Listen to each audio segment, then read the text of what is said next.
tiada henti kehadiran Allah Subhanahu wa taala, karena Dia sumber segala nikmat, dan cara paling tepat untuk melanggengkan nikmat adalah dengan disyukuri. Semoga semakin hari semakin banyak rasa syukur kita, sehingga bertambah juga nikmat dari Allah.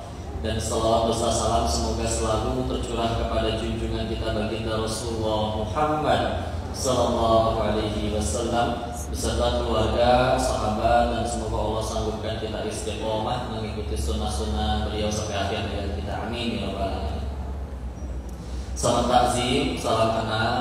Terima kasih diizinkan ngaji di sini. Bil khusus pada para asatidz, alim ulama, kiai, dan ini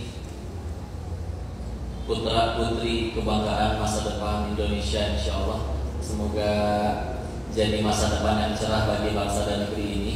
Mengingat dulu Yastri sebelum dibuka dan menjadi Madinah itu hanya diawali hanya dengan 6 pemuda saja. Berapa? 6. Nah ini kalau sebanyak ini, bismillah, insya Allah satu Indonesia jadi baik ya. Amin ya Allah. Nah, insya Allah. Dan untuk menggapai itu semua tentu ada persiapan ilmu yang luar biasa ya. Bahkan kalau kita melihat sejarahnya Salahuddin Al-Ayyubi, penakluk Baitul Maqdis, kalau kalian baca kitab-kitab sejarah tentang beliau, itu menceritakannya nggak cuma dari lahir, tapi bahkan dari 100 tahun sebelum beliau lahir ya. Dari zamannya masih zamannya Imam Al-Ghazali ya. Kenapa dibahas dari beliau? Karena kegalauannya dimulai dari beliau. Ini dia kuncinya ya, galau. Jadi anak pemuda itu mesti galau ya. Tapi galaunya galau yang positif tentunya ya, bukan galau karena dia jadian sama yang lain, galau ngeliatin status teman ya. Kegalauannya dimulai dari Imam Ghazali ketika melihat saat itu ilmu sudah mulai ditinggalkan. Masih banyak ulama hebat di zaman itu, tapi girohnya sudah mulai menurun di era beliau ya. Dan memang fakta sejarah selalu menunjukkan kapan setiap kali ada peradaban itu jadi maju, jadi besar, jadi hebat, itu ketika ilmu yang dijunjung tinggi.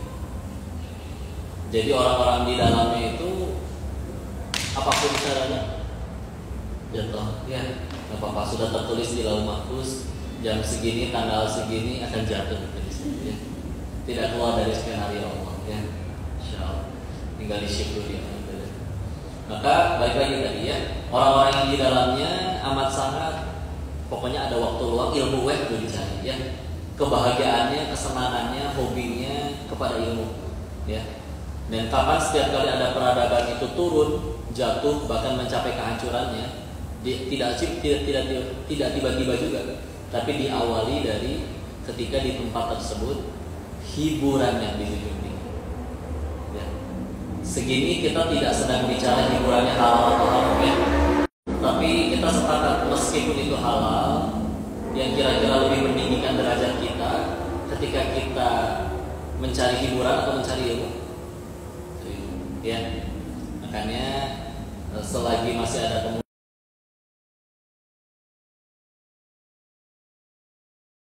zaman itu terbagi menjadi 5 ya. Yang kita sekarang di zaman yang keempat ya. Pertama zaman kenabian, nubuwah. Lalu dilanjutkan zaman khilafah alamin haja nubuwah. Zamannya khulafah rasyidin selama 30 tahun ya. Lalu adalah zaman Mulkan Aldon, kerajaan yang menggigit, terakhir selesai 1924. Sekarang Mulkan Jabariyah ya, yang kerajaan yang dengan tangan besi ya, yang memaksa. Al-Jabbar dan maksudnya sifat Allah, memaksa. Dia memaksa, zolim. Dan lalu nanti akan kembali di fase kembali yang kedua ya. Nah, ketika kita ada yang di sini, bukan nanti santai-santai ntar juga akan bangkit lagi. Betul, itu memang betul. Tapi Allah memilih kita untuk kitalah yang mempersiapkan generasi hebat tersebut. Ya.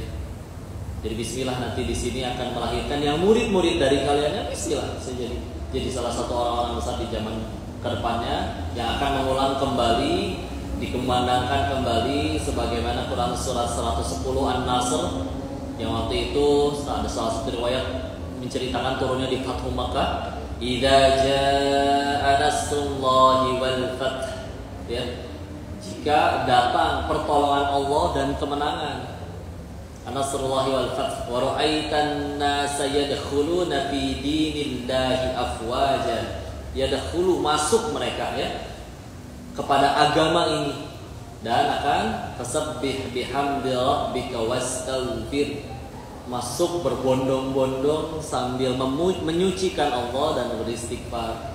Akan datang hari itu benar. Yang sekarang sedang kalian jalani di jalan ilmu, di jalan dakwah, ini sudah jalan yang tepat cepat atau lambat akan dimenangkan oleh Allah. Walaupun nanti ini insya Allah tadi membahas esensi ilmunya, tapi sekarang digunakan untuk bismillah sakinah bersamamu, ya. Mudah-mudahan yang jomblo segera mendapatkan pasangan yang solih, ya. Amin. Syawal nih, bentar lagi Syawal nih. Mau Syawal kapan emang? Syawal, gak apa-apa. Maka mari kita bahas lebih dalam ke arah sana. Bismillah. Makanya kalau yang bicara ini, alhamdulillah saya didampingin jodoh, ya, dari surganya. Ya, mudah-mudahan segera menyusul, jangan lupa mengundang, ya.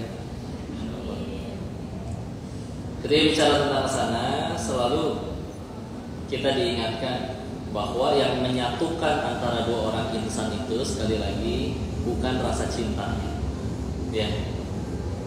Kenapa? Karena rasa cinta itu bisa hilang dan timbul begitu saja. Kok berarti tidak ada ya cinta yang abadi? Ada syaratnya, tapi disandarkan juga kepada yang abadi, ya, yaitu Allah SWT.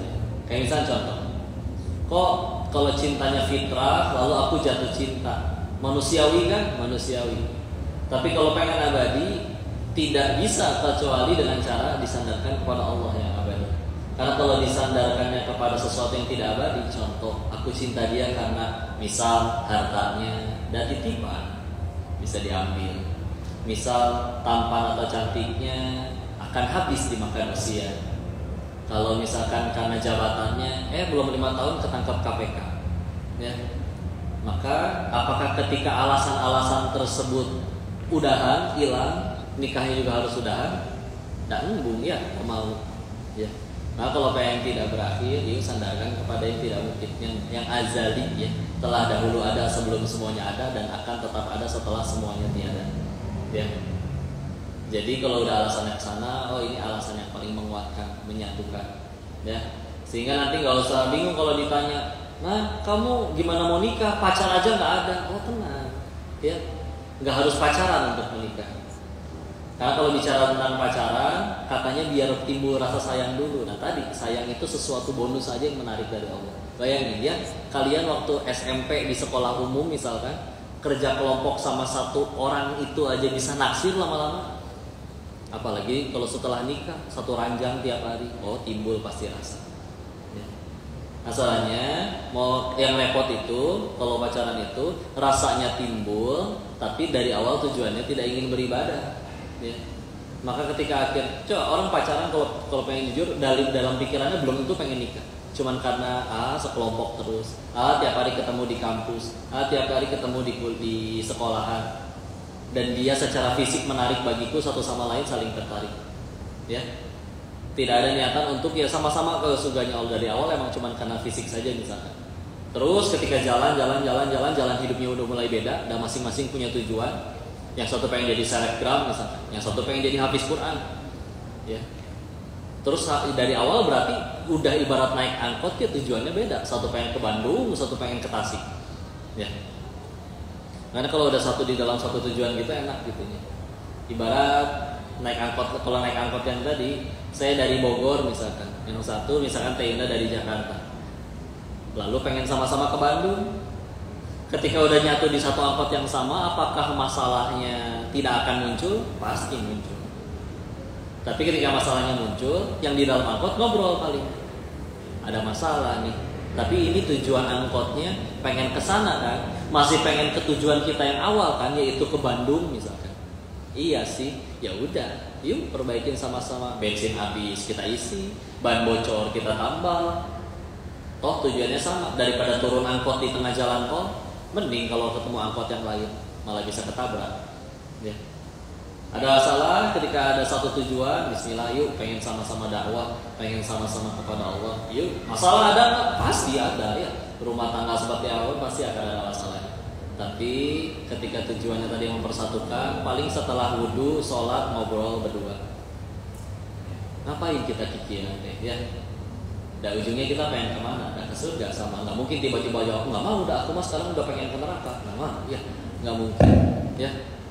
Yang kesel ya udah, maka udah mau tujuannya sama, ngapain diterusin? Berarti cekcoknya kah atau pertengkarannya atau apanya? Udah mewarnai lah. Dan kalau misalkan benar-benar sama persis juga nggak mungkin. Makanya kan Allah menciptakan ini berbeda sepasang-pasang. Adan dan Hawa, bukan Adan dan Asep, betul? Insya Allah. Balik lagi dan fokusnya dikembalikan. Kadang orang salah fokusnya itu ketika naksir sama orang, yang dipikirin adalah gimana caranya dia naksir sama saya. Ya. Kalau udah mikirnya ke sana, nanti otak terpacu untuk memikir nyanyiin lagu aja, kasih hadiah aja.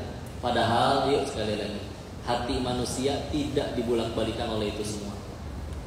Hati manusia digenggam oleh Allah. Ya.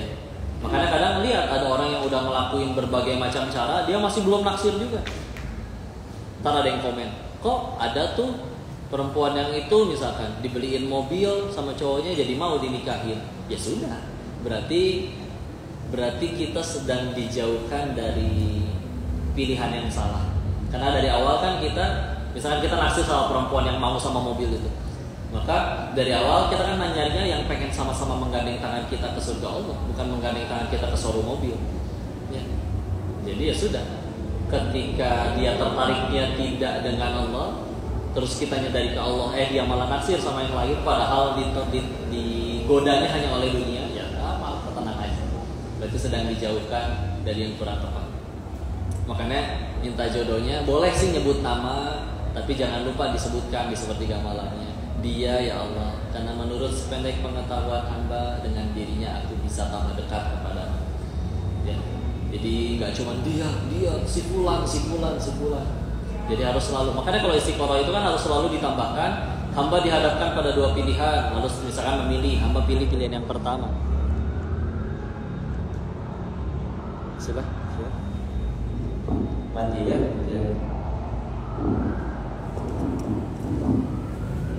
Udah benar lagi. Hamba pilih pilihan yang pertama, ya. Jangan lupa untuk menambahkan, ya Allah, jika ini baik untukku dan agamaku, maka mudahkanlah. Ya. Jadi nggak cuma baik untukku saja, tapi untuk aku. Bahkan ada yang lengkap, untukku, agamaku, untuk akhiratku, untuk masa depanku, nanti dipilihkan oleh Allah. Ya, karena memang harus selalu ada nilai kesananya. Ya. Maka terus gimana kalau Tenda sering bilang gini, jangan sibuk mencari, tapi sibuklah menjadi. Insya Allah surah Al-Anfal ya. Karena tugas kita memang bukan membolak-balikan hati orang. Dakwah juga begitu. Kita nggak disuruh ngubah orang lain jadi soleh, enggak. Kalau di dakwah kita diperintahkannya sampaikan, fadzakir innama anta mudzakir. Ingatkan, tugas kamu mengingatkan. Lasta alaihim bimusaitir, kau tidak berkuasa di atas yang lain. Ya. Tapi kalau misalkan dalam tadi untuk nyari jodoh sama. Tugas kita melayakkan diri di hadapan Sang Pencipta jodoh. Kalau insya Allah sudah menganggap kita layak, Allah kirimkan pasangan yang terbaik. Ya, samalah, jangan nunggu kaya dulu baru sedekah. Sedekah dulu nanti Allah jadikan kaya. Jangan tunggu datang imam yang soleh dulu baru jadi soleha. Solehakan diri dulu nanti Allah kirimkan yang soleh, insya Allah. Ya, maka apalagi kalau misalkan waktu masih sendiri, ini waktu paling tepat untuk terus menuntut ilmu. Izin ya, nikahnya bagi jomblo itu begitu luar biasa. Tapi ujian dan godaannya, ada hadis riwayat Imam Muslim disebutkan di situ. Ya, hadis yang cukup panjang. Rasulullah Muhammad SAW bersabda yang maknanya beliau bercerita bahwa golongan syaitan dari bangsa jin itu berkumpul juga, bermajelis dan saling menyampaikan prestasi masing-masing. Ada yang berkata, aku berhasil membuat manusia mencuri. Kata pemimpin syaitannya? Bukan, itu bukan yang paling hebat. Mana ada lagi prestasi yang lain? Disampaikan, aku berhasil membuat manusia membunuh saudaranya sendiri. Bukan, itu belum yang paling hebat. Ketika ada yang berkata, aku berhasil membuat sepasang suami istri bercerai, kata pemimpin syaitannya, nikma syaitan anta, sebaik-baiknya syaitan adalah kamu. Lalu, ya. Jadi sampai kita tahu ya, nanti ada golongan bangsa jin namanya jin dasing yang tugasnya khusus ngeganggu pasangan rumah tangga. Ketika membaca syarah hadisnya, memang dijelaskan kerusakan, mafsadat, mudorot dari rusaknya rumah tangga itu efeknya amat sangat panjang. Ya. Dan untuk karena nanti anaknya jadi bingung mau bergaulnya seperti apa, udah gitu nanti dididiknya seperti apa, maka rumah tangga itu penting. Kita kalau galau sama masalah kepemudaan zaman sekarang ya, kemarin ada Citayam Fashion Week ya, ada ya orang bilang LGBT merebak segala macam. Kalau kita galau terus kita bertanya, sebetulnya Allah pengennya pendidikan generasi itu di mana sih? Ya. Apakah tinggal masukin anak kita ke pesantren terus bilang ke pak kiainya, Pak tolong pulang-pulang jadi soleh ya? Oh nikmat sekali kalau bisa kayak gitu. Sedangkan kiainya sendiri ngurus 1000 anak, beliaunya sendiri juga punya anak. Allah pengennya gimana? Ternyata jawabannya sederhana di doa yang sering kita munajatkan. Quran surat 25 Al-Furqan ayat 74. Surat berapa? 25. Surat apa? Al-Furqan ayat 74. Rabbana hablana min azwajina wa dzurriyyatina qurrata a'yun waj'alna lil muttaqina imama. Kok bukannya itu ayat tentang keluarga supaya anak pasangan jadi penyejuk mata? Iya betul. Tapi ayat tentang keluarga itu Allah tutup untuk apa? Lil muttaqin, agar menjadi orang-orang yang bertakwa. Muttaqina imama atau pemimpin, atau lebih tinggi lagi pemimpinnya orang-orang bertakwa. Dititipinnya di ayat tentang keluarga. Karena emang mencetak generasi lebih masuk akal. Sepasang orang tua mendidik anaknya ada berapa? Kata Allah sanggupnya 8, pasti anaknya 8. Kata Allah sanggupnya 1, anaknya 1 ya. Dan akan datang di waktu yang tepat ya. Daripada tadi satu kiai diminta nyolehin 1000 anak, itu gimana ceritanya ya. Nah untuk supaya akhirnya bisa ke arah sana, maka kudu jelas memang benar-benar ini nanti ketika diberikan keturunan, maka apa yang harus disampaikan, apa yang harus dididik, tentu harus ada ilmunya. Karena kalau enggak, bahkan tidak sepakat sepasang keluarga teh, yang halal mana, yang haram mana, yang boleh mana, yang tidak boleh mana di dalam rumah ini, ya bingung anaknya. Mau didik pakai cara apa? Orang tuanya juga misalkan nggak ngerti tuntunan yang paling baik yang mana. Anak mulai gede, mulai rewel. Kita mulai orang tuanya malah risih. Apa senjata paling baiknya? YouTube biasanya Cocomelon ya. Nah kalau udah kayak gitu gimana? Anak-anak kita jadi didikan Cocomelon, boro-boro kenal sama nabinya. Ya. Baby Shark dia kenal. Ya. Sedangkan ya berarti berhasil digoda untuk supaya akhirnya atau gimana ya? Karena nggak ada sekolahnya punten ya. Sekolah untuk jadi koki ada. Sekolah biar jadi jago bahasa Inggris ada. Ya.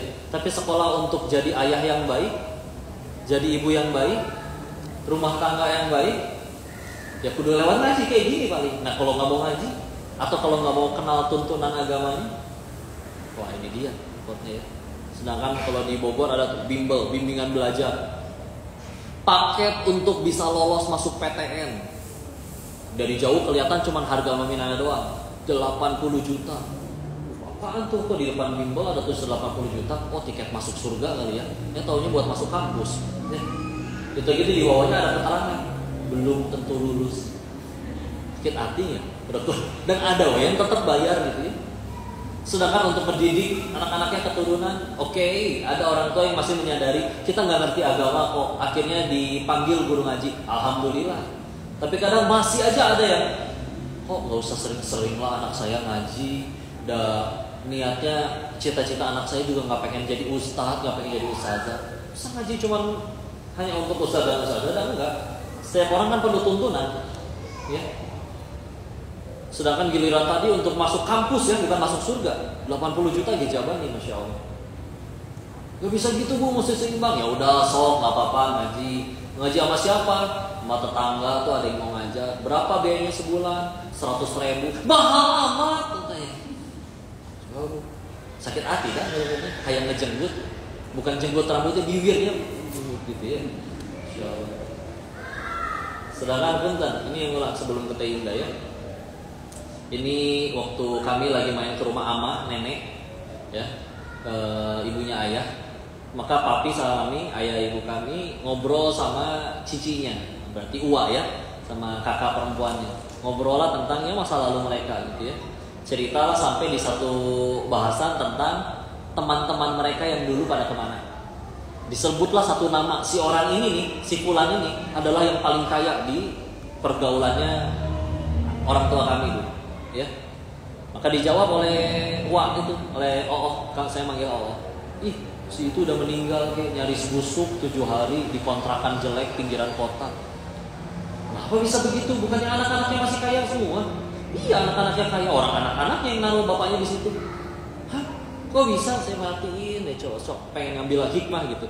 Kenapa bisa ada kejadian kayak gini? Ternyata ada satu ajaran yang selalu dinasehatin kepada ayahnya, kepada si anak-anaknya tersebut. Yaitu dulu si ayahnya selalu bilang ke anak-anaknya kayak gini. Nah, kalau gaul sama orang gak jadi duit, gak usah kenal, buang-buang waktu. Itu nancep di hati anak-anaknya. Suatu saat bapaknya udah sakit, tua, gak bisa ngasihin duit, warisan sudah dibagikan, perusahaan sudah dibagikan, apa gunanya ayah ini lagi? Gak ada yang mau ngurus. Terus gimana? Ya udah weh, ada kontrakan tuh pinggiran kota, 700.000 sebulan, seminggu sekali pembantu kita ngejenguk aja digilir dari anak-anaknya. Ya. Ketika salah satu pembantu yang ngejenguk, si ayahnya itu ya tadi ya sudah nyaris membusuk selama 7 hari. Namanya orang tua sakit sendirian, gak ada yang ngurus, ada tong sampahnya tumpah, air kencing menggenang, gak keurus gimana sih? Ya.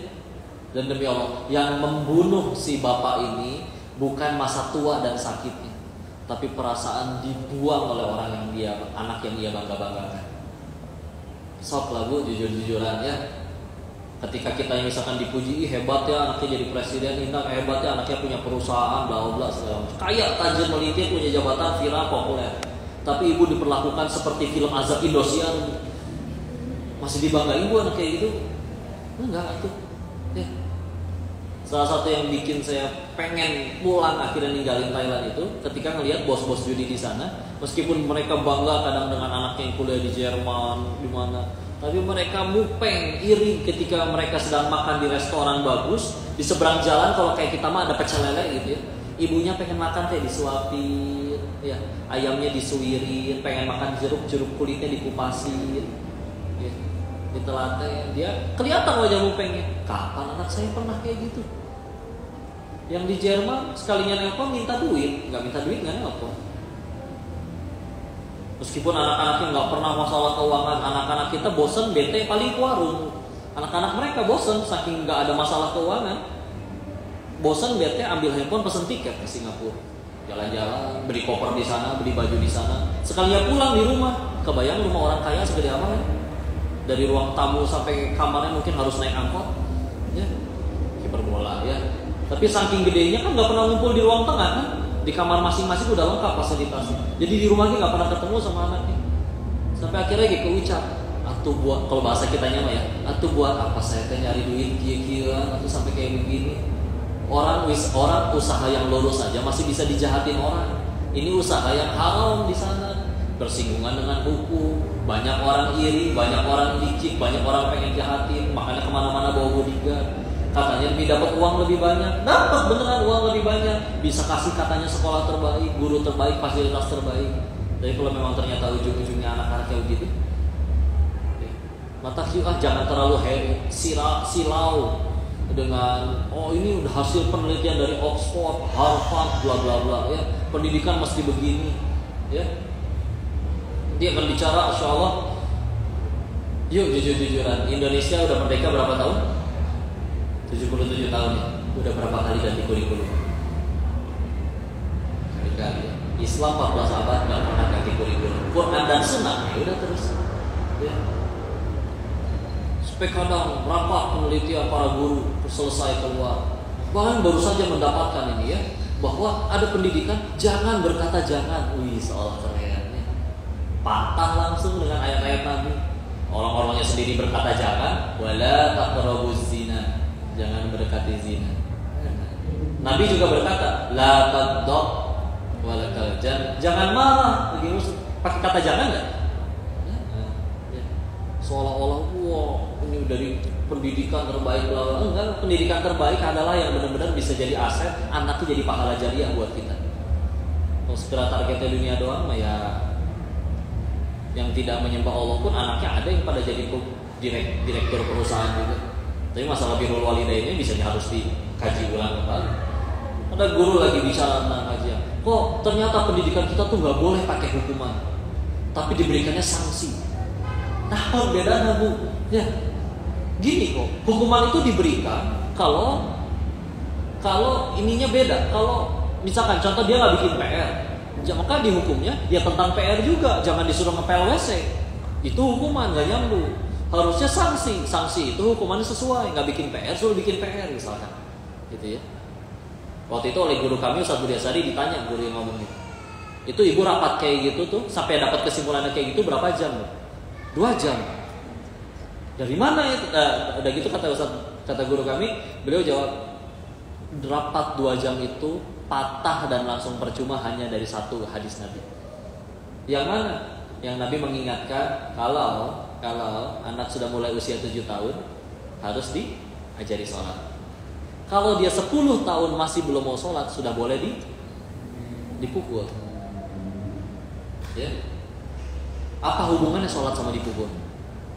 Ada hubungannya kan? Tapi Nabi ya mengajarin. Nah. Kok berarti hukuman gimana dalam Islam? Dalam Islam boleh ada hukuman, dan bukan berarti tidak boleh dihukum, tapi hukuman di dalam Islam itu seperti obat.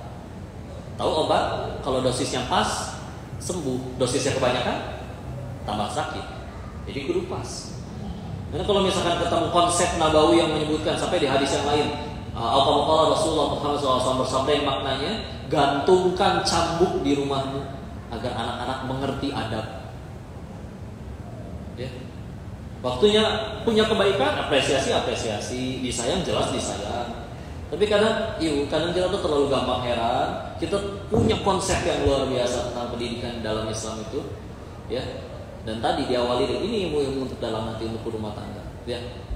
Dan bisa jadi nggak akan sempat nanti setelah menikah, dikajinya dari sekarang. Sebelum nanti akhirnya kita bicara indah-indahnya nih, sakinah bersamamu, oh masya Allah suami teh selalu datang dengan menunggangi kuda putih, menggigit setangkai mawar, sebagainya. Jalannya ke slow motion, gitu. Tapi panas dah Bandung, panas gini, geheng suaminya dia nanti, kasihan, ya. Di dalam itu ada peran yang luar biasa bagi pendidikan generasi, ya. Jadi selain bicara nanti so-sweet-so-sweetannya tentang bicara pernikahan, ini sedikit ditambahkan insight bahwa pernikahan itu punya beban sih, ya. Tanggung jawab yang tentu semakin besar tanggung jawab, pahalanya pun makin besar dari Allah. Ya, tolong silakan bagi yang, terutama bagi yang belum, ya terus ini waktunya terus menuntut ilmu. Tapi yang pasti nanti yang lain hanya akan bicara teknis, intinya tapi sederhana sama, ya. Layakan diri kita di hadapan pencipta jodoh, nanti Allah berikan jodoh yang terbaik. Intinya mah kudu ningkatin takwa, ningkatin ilmu, ningkatin prestasi, ya. Karena kalau bicara tentang pranikah kayak gini, nggak akan kita bicara gimana cara bikin dia naksir saya, gimana cara bikin dia teringat terus sama saya, nggak akan bicara itu kita, ya. Tapi kita akan bicara gimana caranya kita makin dicintai Allah. Karena nanti pernikahannya pengen langgeng, pengen berkah, ya perlu pertolongan Allah, ya. Kalau misalnya tidak dengan cara itu, ya gimana, ya. Allahu a'lam bishawab. Kita lanjutin dulu ke Dayina, ya. Fadhil, silakan. Ini kenalin istri saya. Bismillah, terima kasih sayang. Ouch. Masya Allah, semangat semuanya. Sehat, ngantuk, ngantuk. Kayaknya wisuda dan tadi malam. Yang akhwat, gimana, sehat semuanya? Coba tadi yang belum menikah, boleh tangannya. Nah, alhamdulillah saya dan suami sedang safar. Mudah-mudahan saya doakan doa orang safar itu mudah-mudahan mustajab, ya. Nah, saya doakan yang belum menikah, mudah-mudahan tahun ini diberikan oleh Allah jodoh yang terbaik dunia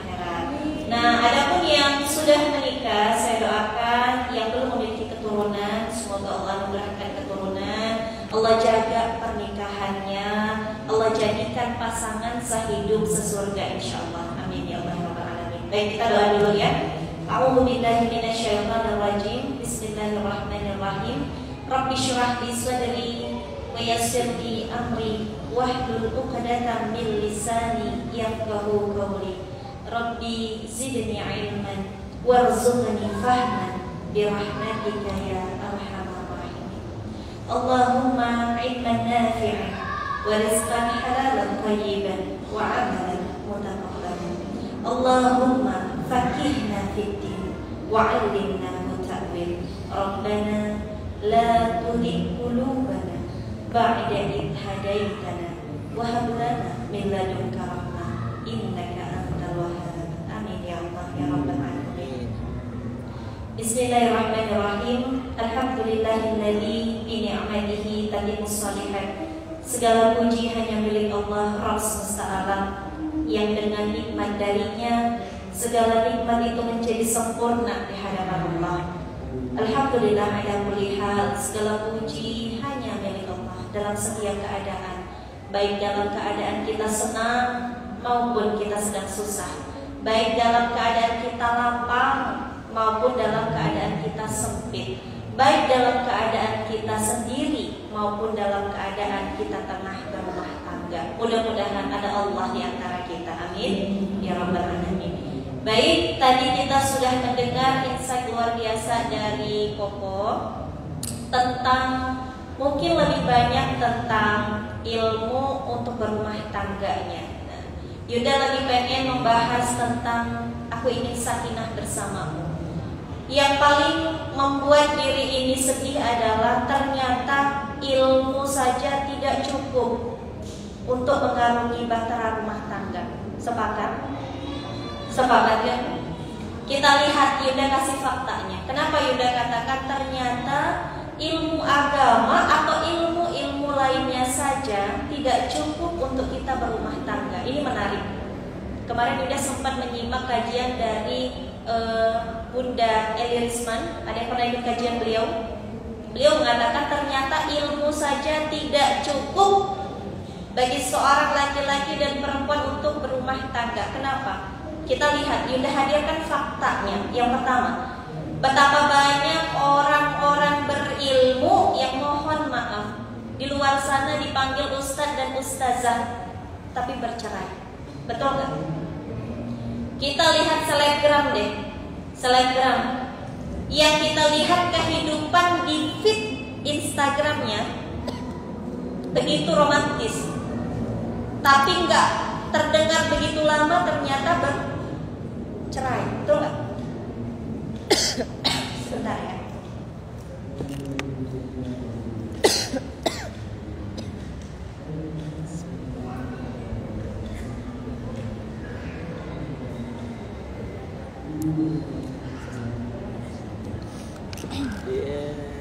Baik, maaf ya. Baik, kita lanjut. Kita fokus sedikit.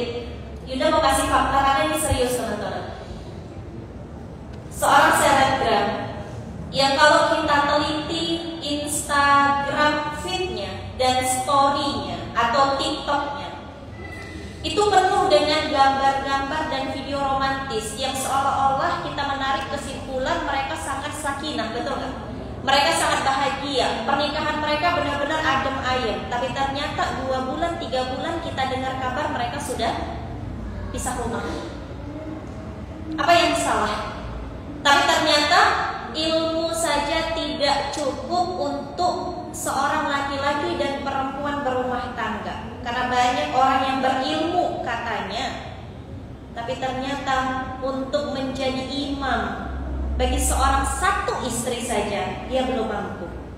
Dan bagaimana bagi seorang wanita yang dikatakan dia wanita yang berilmu, wanita pengajar agama, tapi bagaimana untuk tunduk pada satu imam saja dia belum mampu.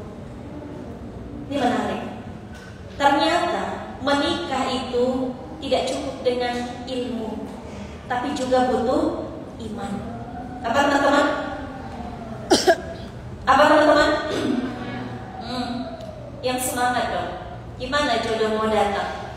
Untuk jawab iman aja berat. Gimana mau ditanya keimanannya, dipertanggungjawabkan. Untuk jawab iman aja berat, asal males gitu. Jadi tidak cukup dengan ilmu. Banyak orang-orang berilmu di luar sana. Kita lihat banyak orang yang menyandang gelar profesor, doktor, tapi dia kebablasan dengan ilmunya sendiri, betul? Sampai ada yang mengatakan kerudung itu tidak wajib, Teh Yunda. Profesor doktor loh yang bilang itu. Ya. Jadi ilmu saja tidak cukup. Ilmu itu harus dibarengi dengan keimanan. Judul kita hari ini apa, teman-teman?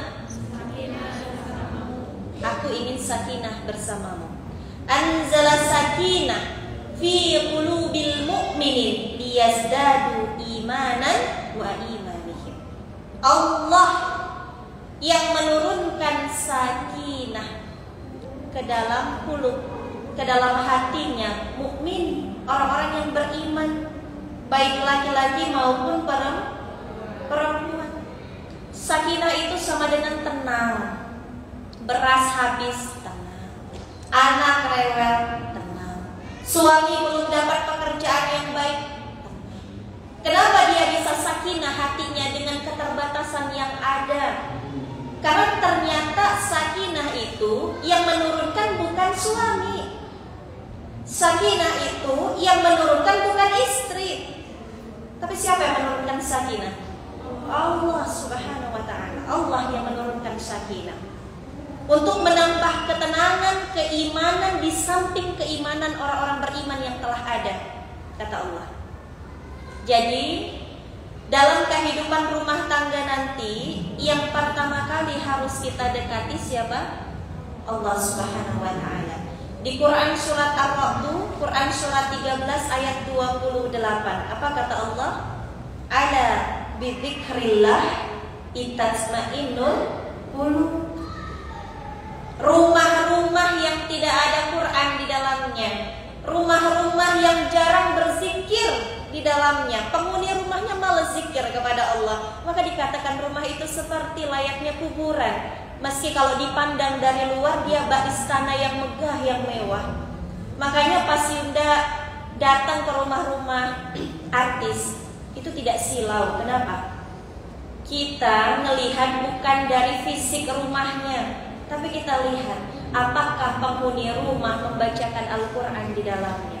Apakah penghuni rumah rajin berzikir, bertasbih, memuji Tuhan. Jadi gak silau kita. Jangan ada melihat rumah teman beli rumah, kita yang demam. Habis beli rumah dia beli mobil, kita yang koma. Habis beli mobil dia punya kebahagiaan yang lain, kita yang meninggal. Ya kan? Tidak silau orang yang ada sakinah di dalam hatinya. Kenapa? Karena dia memahami tenang itu bukan dari harta. Tenang itu bukan dari punya pasangan yang cakep kayak Kodenis, bukan. Tenang itu bukan dari punya pasangan yang dieluk-elukkan banyak wanita, bukan. Justru itu ujian. Tenang itu bukan dari mendapatkan seorang pasangan yang jabatannya dihormati banyak orang, bukan. Tenang itu punya Allah. Maka minta kepada Allah agar Allah turunkan ketenangan itu ke dalam hati kita. Betapa banyak kasus perceraian yang kalau kita teliti, mereka itu orang kaya, betul. Uangnya cukup, sehari-hari untuk makan cukup, tapi kenapa masih bercerai? Banyak kita lihat kasus-kasus perceraian itu bukan dari kalangan orang biasa. Orang biasa kadang pengen cerai rujuk lagi, ya. Tapi itu dari kalangan atas, yang populer, yang viral. Makanya mohon doanya. Yunda sama Koko ini sedang diuji oleh Allah agar mudah-mudahan tetap mendekat kepada pemilik sakinah, ketenangan. Bagaimana caranya Teh Yunda agar Allah menurunkan sakinah kepada hati pasangan kita ataupun kepada hati diri kita sendiri? Maka gini teman-teman. Tadi kalau Koko bilang kalau untuk menjadi dokter itu ada sekolahnya, betul? Untuk menjadi pemain sepak bola yang handal juga ada sekolahnya. tapi nggak ada sekolahnya untuk menjadi seorang istri yang soleha. Betul nggak? Karena apa? Karena setiap tempat itu adalah sekolah. Setiap orang yang kita temui adalah guru. Artinya syarat agar kita mendapatkan sakinah dari Allah, kita harus menjadi pribadi yang tawadu. Apa teman-teman? Tawadu. Apa arti tawadu itu? Rendah hati, bukan rendah diri. Kalau rendah diri itu minderan, insecure. Orang yang insecure sama dengan kurang bersyukur. Allah telah lebihkan penciptaannya kepada kita di atas penciptaan kepada makhluknya yang lain seperti hewan dan tumbuhan. Lalu kenapa kita masih kurang bersyukur dengan kulit kita yang sawo matang? Lalu kenapa kita harus minder dan kurang bersyukur dengan hidup kita yang kayak perosotan TK? Pesek gitu ya, tidak. Lalu kenapa kita harus kurang bersyukur rambut kita yang seperti Indomie goreng yang belum dimasak? Keriting maksudnya. Ya, kenapa kita harus minder? Padahal Allah lebihkan penciptaan manusia di atas ciptaan kepada makhluknya yang lain seperti hewan dan tumbuhan. Apa yang Allah lebihkan pada diri kita? Akal. Semuanya punya akal. Berfungsi dengan baik akalnya. Tapi kenapa masih sulit bersyukur? Kenapa? Karena hawa nafsu. Kita kalau dihina orang seneng nggak? Seneng nggak? Enggak. Ayo dong, jawab hadirin. Ayo bangun, pemuda, bangun dong. Pemuda itu harus semangat. Kalau Yunda belajar tentang kepemudaan dengan guru manapun, hanya sampai pada satu kesimpulan yang harus dimiliki pemuda selain ilmu dan amal itu adalah semangat untuk berjuang. Ya. Penting bagi seorang wanita untuk memiliki jiwa semangat berjuang, mendampingi suami nanti dari nol, bahkan dari tidak punya apa-apa. Dan penting bagi seorang suami untuk memiliki jiwa semangat berjuang saat dia harus menafkahi anak orang. Kalau apalagi ditambah dia punya anak lagi sendiri, harus memiliki jiwa semangat berjuang. Ya, jangan malas. Bagaimana kita mau diberikan tanggung jawab terhadap agama ini kalau kita belum selesai dengan urusan kita pribadi? Jadi harus sudah selesai dulu dengan urusan kita pribadi. Sepakat? Sepakat? Yunda doakan yang semangat mengikuti kajian ini, Allah ijabah hajat-hajatnya insyaallah. Amin, langsung semangat. Kenapa ya? Kita itu baru semangat ketika itu menguntungkan untuk diri kita sendiri, dan kita kurang semangat kalau itu hanya untuk menguntungkan orang lain atau tidak menguntungkan diri kita sendiri. Jangan-jangan kita sudah kena paham kapitalis. Apa itu paham kapitalis? Ada yang tahu nggak? Ada yang tahu? Buya ada ini nggak? Masih ada nggak? Angpau? Ada. Nah, kita kan kemarin belum sempat halal bihalal ya, mungkin dengan sahabat-sahabat kita yang di Bandung. Nah, ini masih ada THR sedikit dari kita. Coba, ada yang tahu paham kapitalis itu seperti apa? Ini jangan-jangan kita tanpa sadar kita udah kena paham ini. Itu orang-orang yang merasa kalau dia tidak diuntungkan dia gak mau datang. Aku dapat apa baru aku mau datang. Itu paham kapitalis tuh, yang segala sesuatunya disandarkan dengan materi. Aku temenan sama Ko Denis, dia bisa ngasilin apa buat aku? Aku nikah sama dia bisa ngasih apa buat aku? Hati-hati. Padahal sebagai seorang mukmin, sebagai seorang muslim, kita melakukan sesuatu hanya karena Allah. Kita balik lagi. Untuk Allah kirimkan ketenangan pada diri kita, maka milikilah tadi sikap tawadu. Bagaimana sikap yang tawadu itu, Teh Yunda? Tawadu itu adalah merasa bahwasannya dirinya tidak memiliki kekuatan apa-apa kecuali Allah yang tolong dia. Contoh, kita di rumah gak ada beras nih, sudah berumah tangga, masih awal-awal nikah, suami masih jadi pengangguran.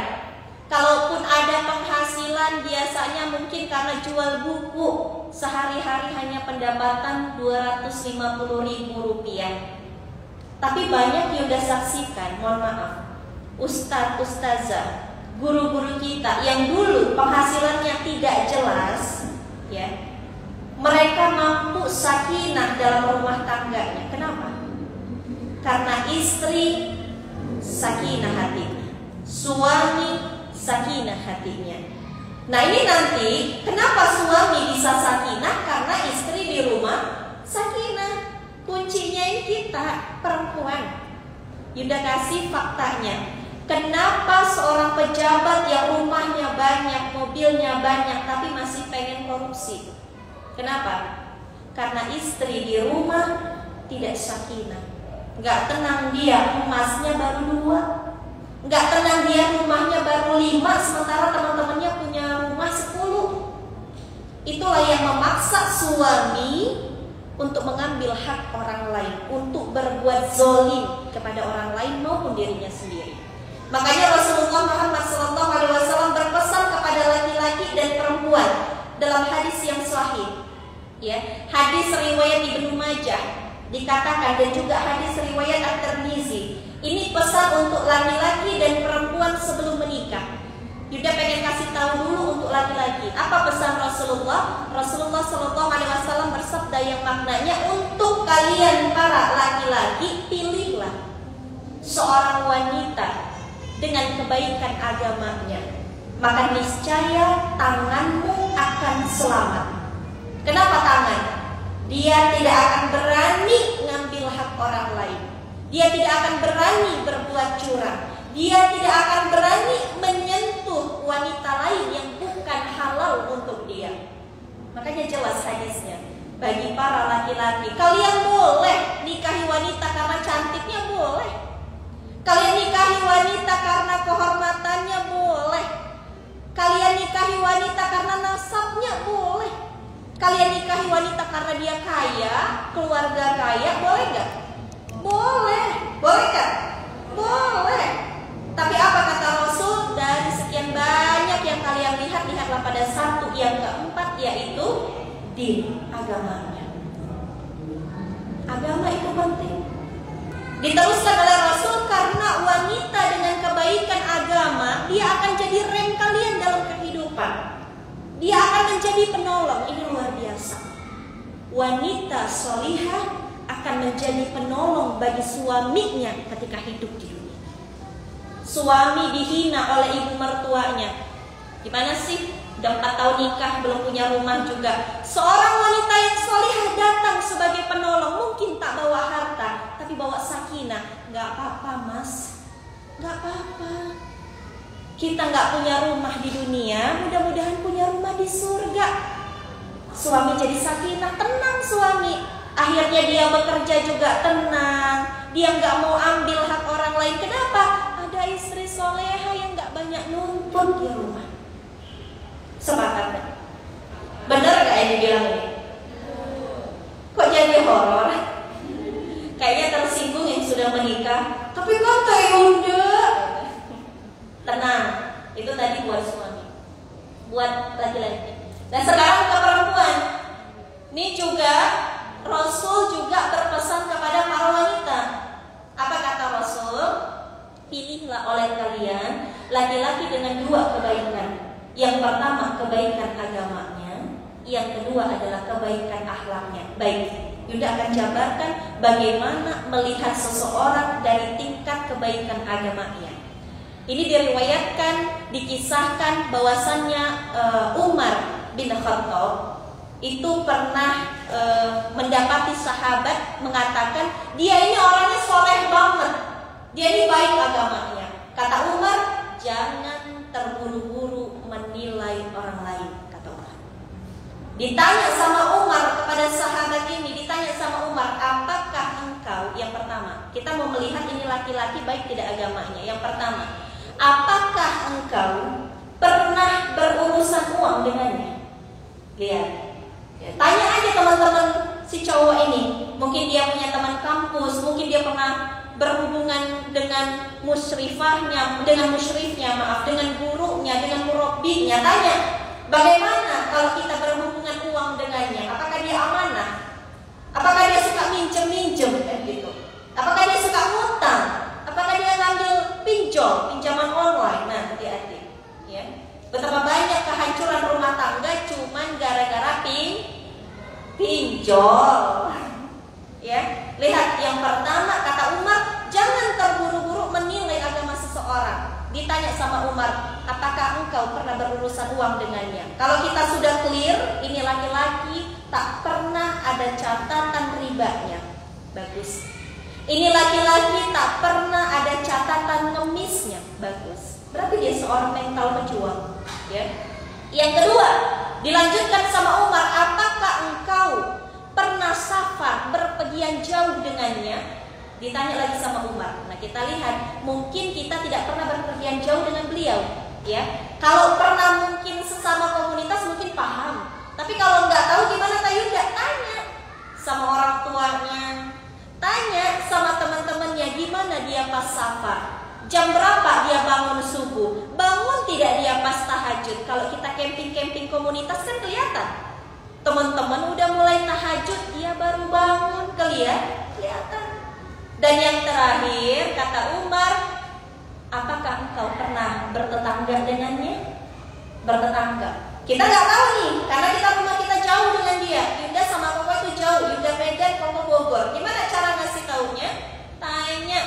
Mungkin sama tetangga terdekatnya yang bisa kita tanyai, atau minimal keluarganya. Bagaimana hablu minannasnya? Hubungannya dengan sesama manusia. Tanya. Jangan sampai dia galak sama manusia. Jangan sampai dia baik ke Allah, galak sama manusia. Ada kan yang kayak gitu? Sholat terus tapi mulutnya kasar sama orang lain. Ada gak? Ada. Kita ini harus 3. Hablu minallah jalan, hablu minannas jalan, hablu minasib jalan. Harus ketiga-tiganya itu baik. Nah, dari 3 hal itu dapat kita simpulkan kriteria apakah benar ini laki-laki dia memiliki keimanan. Ya. Yang kedua kata Rasul, bagi para wanita, lihat ya, apakah akhlak dari laki-laki ini baik atau tidak. Bagaimana caranya Yunda melihat akhlak seseorang itu baik atau tidak? Yunda dinasehati oleh beberapa guru, dikatakan seperti ini. Kalau engkau pengen melihat akhlak seseorang, ya, coba lihat dari bagaimana dia memperlakukan orang-orang di bawahnya. Dia jadi guru, lihat bagaimana dia memperlakukan muridnya. Dia jadi pemimpin, lihat bagaimana dia memperlakukan karyawannya. Dia jadi suami, lihat bagaimana dia memperlakukan istri dan anak-anaknya. Jangan sampai di luar bagus, megah, di rumah kacau, kasar sama istri. Ya, maka lihat. Atau mungkin dia mau bangun rumah, ya, lihat di luar dia dipuji-puji orang, lihat bagaimana perilakunya kepada tukang-tukang yang sedang bangun rumahnya. Kalau dia sopan, kalau justru dia tawadu, ya, tadi poinnya adalah tawadu. Nggak apa-apa Pak, sampai tukang bilang, Pak gak usah repot-repot buatin saya minum, nggak apa-apa Pak. Kalau dia punya sikap tawadu, nggak apa-apa. Ini Pak minumnya, wah ini laki-laki emas ini seperti ini. Ya, laki-laki emas. Lihat bagaimana dia memperlakukan mungkin pengemis, peminta-minta. Mungkin kita bisa seuzon ya, itu mah begini. Enggak, jangan.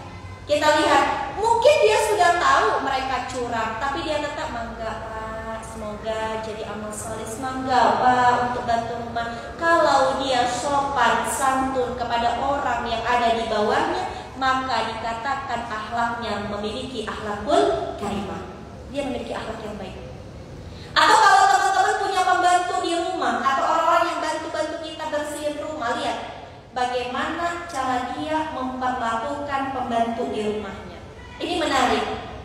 Banyak orang yang sudah dapati, kalau punya pembantu di rumah, itu dia pisahkan makan pembantu dengan makannya. Boleh nggak seperti itu?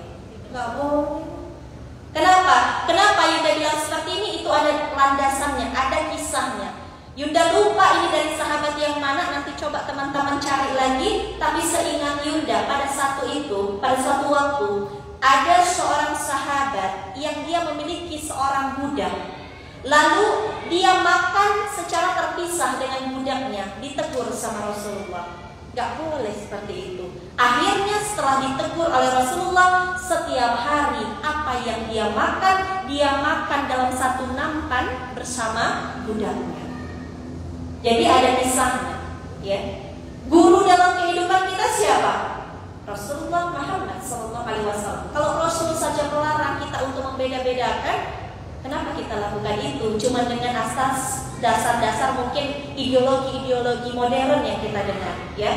Maka lihat bagaimana dia cara memperlakukan orang-orang yang di bawahnya. Baru ketahuan dia baik murni atau pura-pura. Apa? Baik murni atau pura-pura, ya. Habis waktunya. Baik, mudah-mudahan sedikit yang disampaikan bermanfaat. Kesimpulannya, aku ingin sakinah bersamamu. Sakinah itu bukan milik suami. Sakinah bukan milik istri yang cantik, jelita, solihah, bukan. Tapi sakinah yang bisa menurunkannya hanyalah Allah Subhanahu wa ta'ala. Maka suami harus berjuang meraih ridho Allah, istri berjuang keras meraih ridho Allah, baru mereka akan ketemu pada satu suasana rumah tangga yang tenang, adem, ayem sampai maut yang memisahkan. Mungkin itu ya teman-teman. Wallahu a'lam bishawab. Mudah-mudahan sedikit yang disampaikan, tapi mudah-mudahan bermanfaat. Akhirul kalam, saya kembalikan kepada moderator. Wabillahi taufiq wal hidayah. Assalamualaikum warahmatullahi wabarakatuh.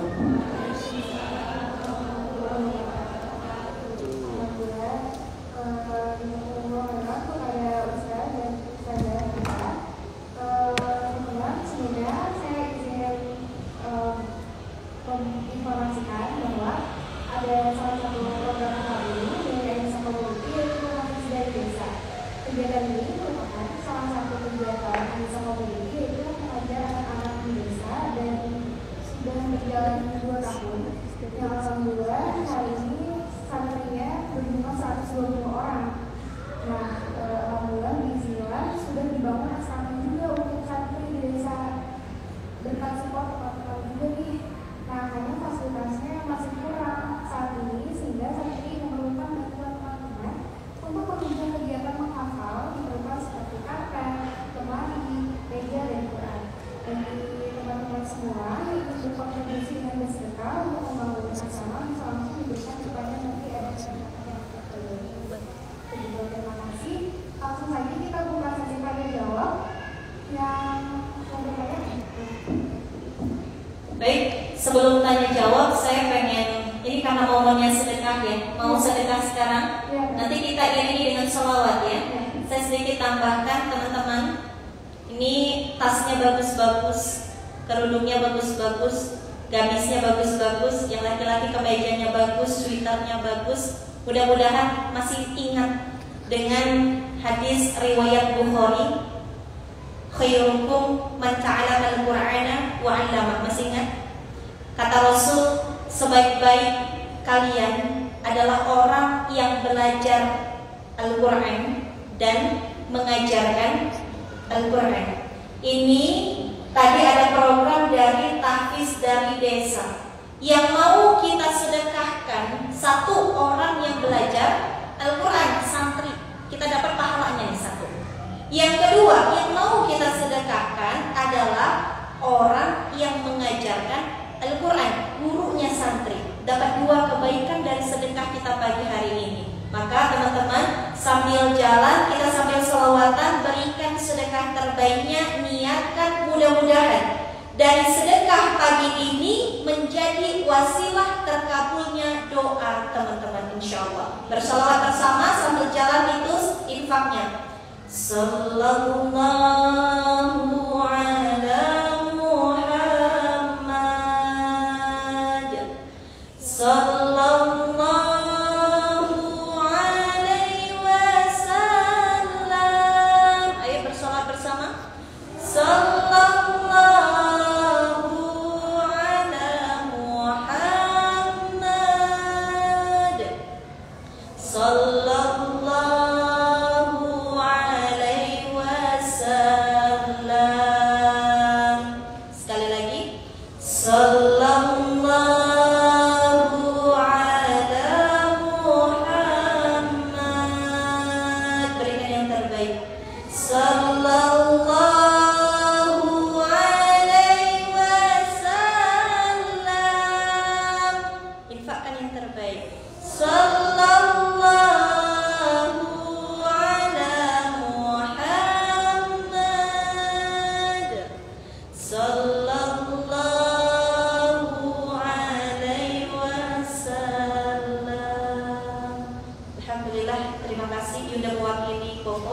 Dan kami semua di sini mengucapkan jazakumullahu khairan katsiran kepada teman-teman yang mau berinfak untuk saudara-saudara kita yang sedang menghafalkan Al-Quran. Ingat, kita bukan penghafal Al-Quran, tapi kita bantu orang-orang yang menghafalkan Al-Quran. Mudah-mudahan menjadi wasilah suatu hari nanti kita pun akan menjadi seorang penghafal Al-Quran, insyaAllah. Mudah-mudahan Allah terima pahala dari sedekah teman-teman pagi ini, insyaAllah. Amin ya rabbal alamin.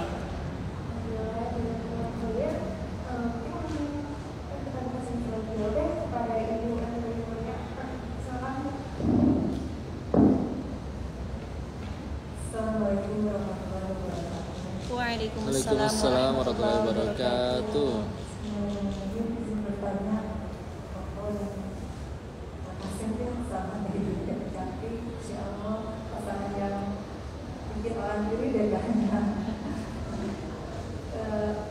Ini ya, kan jalur itu katanya Allah ya. Tapi kadang jalur itu ada sampai maut ya, ada yang berjalan seperti tadi yang dibilang itu perceraian tengah misalnya. Nah, dalam perceraian itu masuk buat orang yang jalannya itu masuk takdir dari Allah atau nasib orang itu. Satu lagi buat kita kiat-kiatnya itu kan ibu udah semuanya sudah punya suami. Jadi itu ibu sampaikan untuk anak-anak bermandu kiat-kiatnya agar matanya sampai mau Enggak bisa.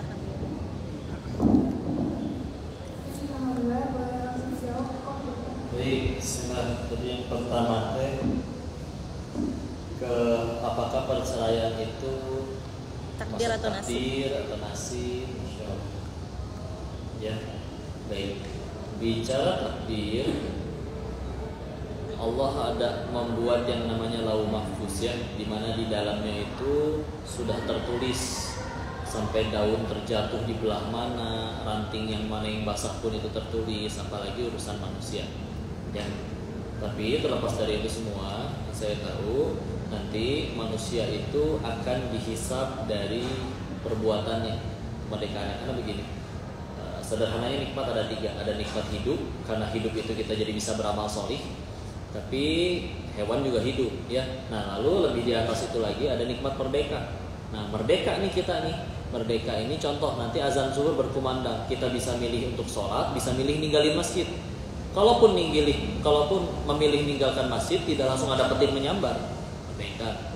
Tapi kalau nikmat merdekanya digunakan untuk ketaatan, maka itu nikmat hidayah, ya. Jadi apa yang nanti akan dipertanggungjawabkan, takdirnya tidak keluar dari takdir Allah, tapi kita punya qadar memang di dalamnya. Kayak tadi, kita bisa milih tuh untuk meninggalkan masjid, ya.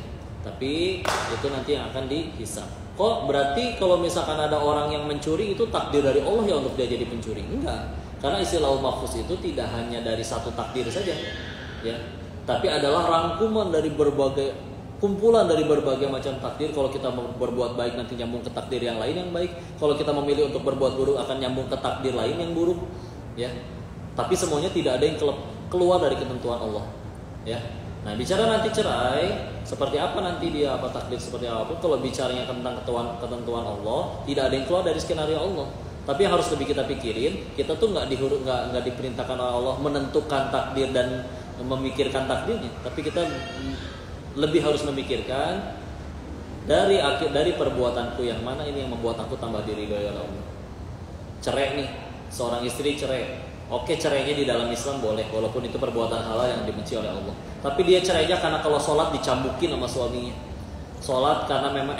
Cerai karena memang pengen supaya bisa beribadah tambah dekat kepada Allah. Bisa jadi itu pilihan terbaik. Tapi kalau cerainya gara-gara ada yang lebih muda naksir, nah itu kan jadi kan alasan itunya. Alasan-alasan dan perbuatan itu yang nanti akan dihisab. Masalah takdirnya seperti apa, ya? Apakah ini gara-gara Allah berarti saya cerai? Enggak, kan di situ nanti lauh mahfuz itu tadi ada pilihan macam skenario dari satu takdir kita loncat ke takdir yang lain. Yang dihisabnya makanya nanti keputusan kitanya yang mana, ya. Yang kami ketahui bicara tentang takdir seperti itu, ya. Jadi bukan masalah kalau misalkan udah akhirnya cerai ini, Yang lebih sibuk dipikirin bukan gara-gara cerainya ini salah siapa, salah Allah atau salah saya atau salah siapa. Tapi yang harus lebih dipikirin dari setiap kejadian adalah dari kejadian ini gimana caranya saya tambah dekat kepada Allah. Dari kejadian ini, dari perceraian ini gimana caranya saya jadi diampuni Allah atau tambah dekat kepada Allah. Jadi lebih fokus ke situ. Dan bicara tentang itu, takdir Allah ya begitu luas.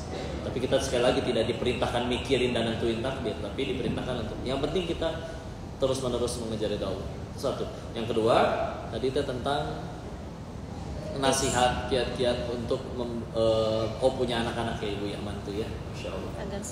Agar sakinah, agar damar. Yang pertama jelas nasihati mereka, ini juga menasihat untuk diri sendiri. Itu semua tidak akan bisa dicapai kalau tidak minta tolong kepada Allah. Maka tentu minta tolonglah terus kepada Allah. Makanya kadang kesalahan dalam pembelajaran itu kita terus menerus teknis, bacaannya apa, gerakannya gimana, apa yang gimana, padahal sejatinya amalan apapun selagi itu mengundang ridha Allah, jadi amal soleh yang diterima Allah, Allah jadi berkehendak untuk menolong, oh udah aman, itu selesai urusan. Makanya ketika bicara tentang ada orang yang berusaha untuk menggapai keturunan misalkan, pernah ngedengar yang dia menggapainya dengan sedekah? Ada. Yang dia menggapainya dengan dekat dengan Al-Quran? Ada. Yang menggapainya dengan birrul walidain? Ada. Ya. Karena memang amalan itu amat banyak, silakan. Mana yang paling kamu sukai, itu yang mana yang jadi amalan unggulan kamu. Selagi kita benar-benar lillahi ta'ala dan Allah suka, terima, insya Allah. Ya.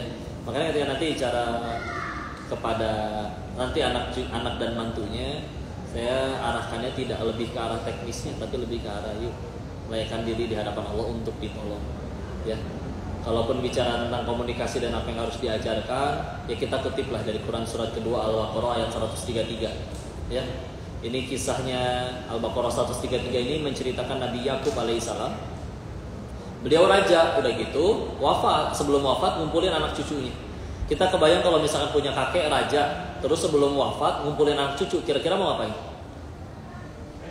Bagi warisan. Ya. Nggak apa-apa pikir kayak gitu. Tapi beliau ternyata am kuntum syuhada'a idh hadara Ya'qub al-mautu idh qala li banihi ma ta'buduna min ba'di. Beliau hanya ingin bertanya satu, ma ta'buduna min ba'di. Apa yang akan kalian sembah setelah aku? Maksudnya setelah beliau tidak ada. Ya.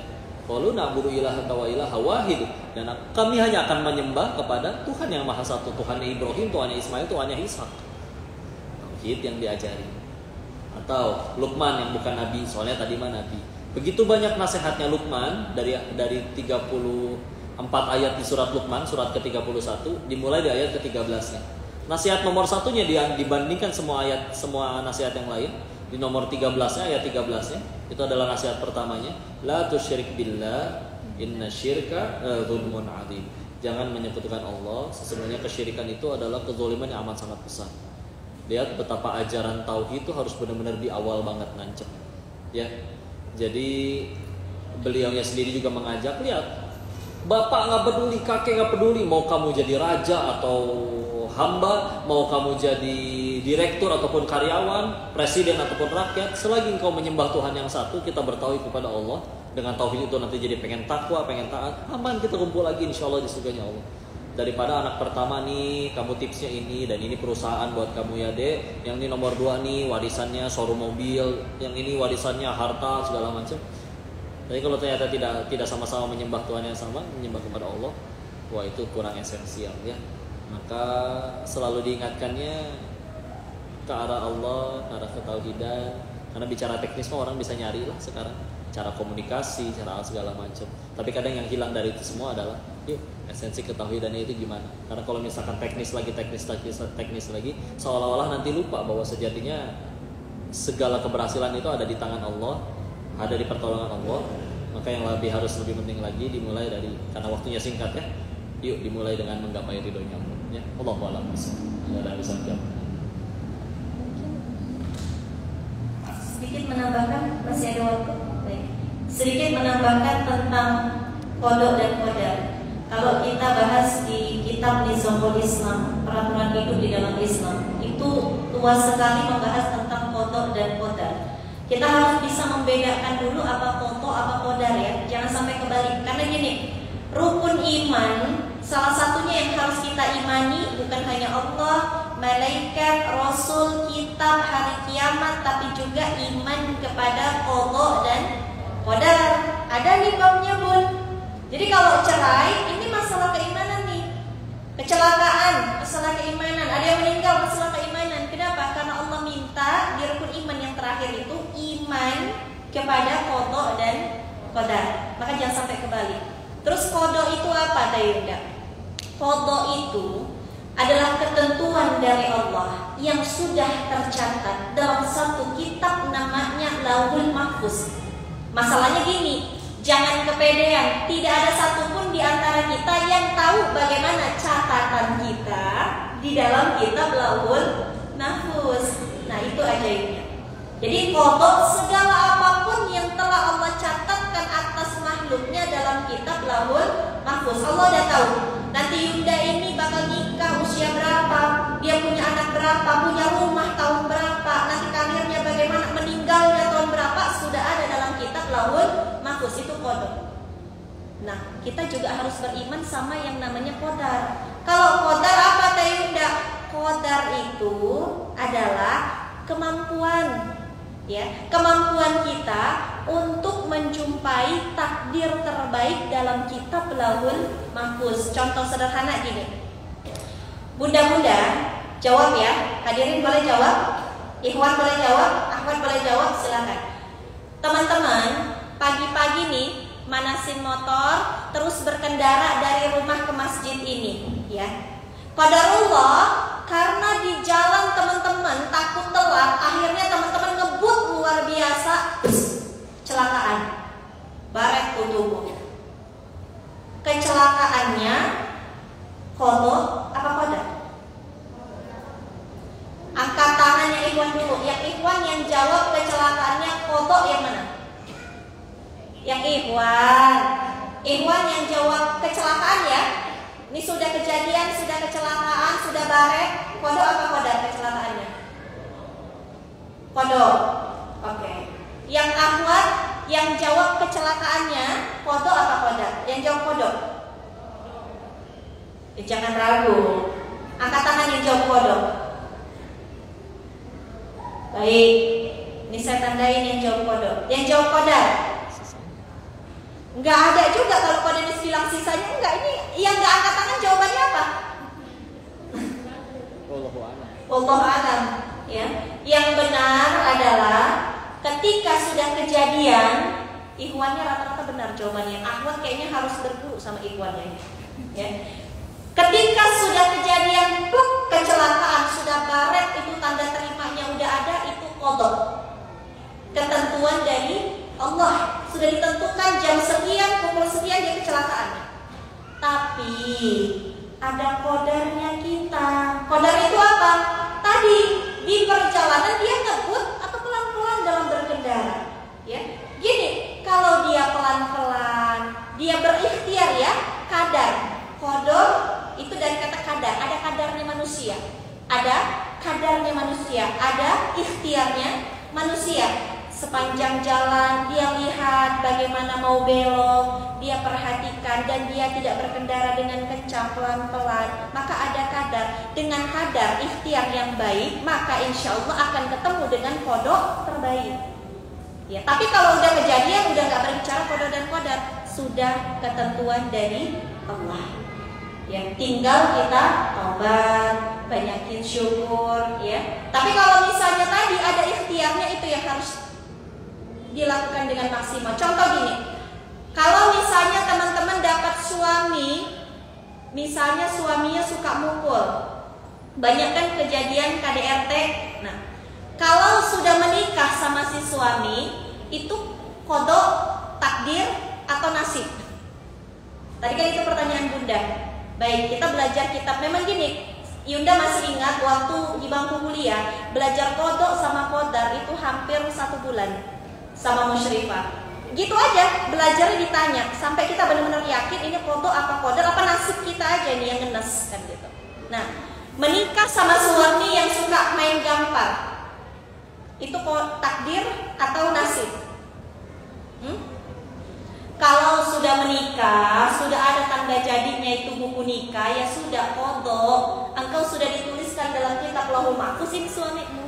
Tapi sebelum menikah, kalau belum kejadian, adakah kadarmu, ada ikhtiarmu untuk pilihlah laki-laki yang baik agamanya tadi, baik akhlaknya tadi. Makanya para wanita yang belum menikah, yuk kadarnya, ikhtiarkan yang terbaik. Ya, mungkin seperti itu. Terkait nasihat terakhir supaya kehidupan anak, mantu, cucu bisa sakinah, semuanya saling melakukan kebaikan. Fastabiqul khairat, menantu berbuat baik kepada semuanya, ibu mertua berbuat baik kepada semuanya, anak berbuat baik kepada semuanya. Kenapa? In ahsantum ahsantum li anfusikum. Kebaikan yang kamu lakukan itu kembali untuk dirimu. Wa in asatum falaha. Kalau kamu berbuat buruk, ya kamu akan dapat buruk nanti. Ya, begitu. Mohon maaf. Wallahu a'lam bishawab. Saya kembalikan lagi kepada moderator. Ibu apakah sudah cukup jelas dan insya Allah dan juga closing statement. Mungkin kita sama-sama tutup dengan hamdalah.